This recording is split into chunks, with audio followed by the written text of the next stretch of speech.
বিশ্বের ইতিহাসে প্রথম গণভোটের সূচনা হয় ফ্রান্সে ১৭৯৩ সালে। হাজংদের বসবাসের শীর্ষ জেলা নেত্রকোনা। বিশ্বের প্রথম নারীর ভোটাধিকার নিশ্চিত হয় ১৮৯৩ সালে নিউজিল্যান্ডে। দ্য আইডিয়া অব জাস্টিস গ্রন্থের রচয়িতা অমর্ত্য সেন।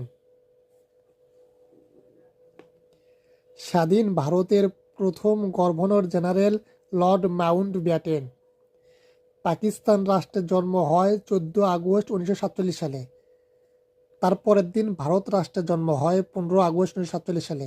আর পাকিস্তান রাষ্ট্রের জন্মের পর প্রথম গভর্নর জেনারেল হন মোহাম্মদ আলী জিন্নাহ। ব্রিটিশ সরকারের বিরুদ্ধে বাঙালির প্রথম বিদ্রোহ ফকির সন্ন্যাসী বিদ্রোহ।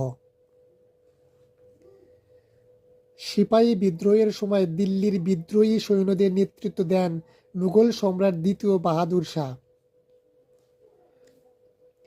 ১৮৫৭ সালে সিপাহী বিদ্রোহের আনুষ্ঠানিক সূচনা হয় ১৮৫৭ সালের ১০ মে উত্তরপ্রদেশের মিরাট সেনানিবাসে। তিতুমিরের প্রধানমন্ত্রী ছিলেন মঈনুদ্দিন। তিতুমিরের প্রধান সেনাপতি ছিলেন গোলাম মাসুম। লর্ড কার্জন কার্জন হলের ভিত্তিপ্রস্তর স্থাপন করেন ১৯ ফেব্রুয়ারি ১৯০৪ সালে।